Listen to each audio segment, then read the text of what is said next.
வணக்கம். அனைத்திந்திய ஜனநாயக மாதர் சங்கத்தின் கோவை மாவட்ட செயலாளர் சுதா. இந்த பொள்ளாச்சி வழக்குக்கு இன்னைக்கு வந்து ஒரு தீர்ப்பு அப்படிங்கிறது வழங்கப்பட்டிருக்கு அப்படிங்கிறது தான். கிட்டத்தட்ட ஒரு 6 ஆண்டு காலமாக இந்த போராட்டத்தை வந்து ஜனநாயக மாதர் சங்கம் முன்னெடுத்திருந்தது. ஆரம்ப காலத்திலேயே வந்து நீதி அதாவது காவல்துறையோடையான ஒரு போராட்டத்தை தான் நாங்க வலுவா நடத்த வேண்டிய ஒரு சூழ்நிலை. ஏன்னா பாதிக்கப்பட்டவர்கள் வந்து எவ்வளவு கதறினாலும் அவங்களுக்கான வழக்கு அப்படிங்கிறது வந்து பதிவு செய்யாம இருந்தது.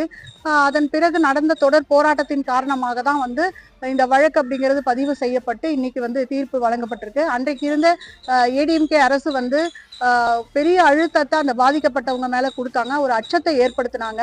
அன்னைக்கு இருந்த கோவை மாவட்ட எஸ்பி வந்து பாதிக்கப்பட்ட ஒரு பெண்ணினுடைய விவரங்களை வந்து வெளியிட்டாரு. இதையெல்லாம் எதிர்த்து தொடர்ச்சியான ஒரு போராட்டத்தை வந்து நடத்தணும். அது மட்டுமல்லாம கிட்டத்தட்ட ஒரு 6000 பேரை வந்து நம்ம வந்து திரட்டி பொள்ளாச்சியில ஒரு மனித சங்கிலி போராட்டத்தை வந்து அனைத்து இந்திய ஜனநாயக மாதர் சங்கம் நடத்துச்சு. அதனுடைய ஒரு வெற்றியாக தான் இந்த தீர்ப்பு அப்படிங்கிறத பாக்குறோம். ஒரு மகிழ்ச்சி கொண்டாடணும் அப்படிங்கிறத தாண்டி இன்னைக்கு தமிழகத்துல பல்வேறு இடங்கள்ல பாதிக்கப்பட்டிருக்கக்கூடிய பெண்களுக்கு அதே வந்து ஒரு உற்சாகத்தை வந்து கொடுத்துருக்கு, ஒரு தைரியத்தை கொடுத்துருக்கு.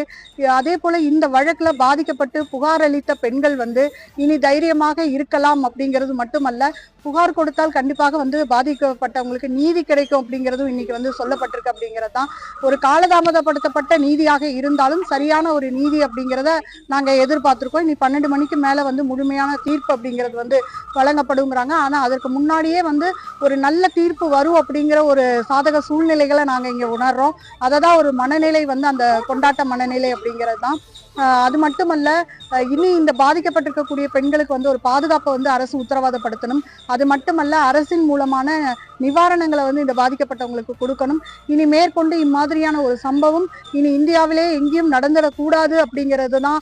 அதற்கான நடவடிக்கைகளை வந்து காவல்துறை உடனடியாக துரிதமாக எப்போதும் செயல்பட தயங்கக்கூடாது.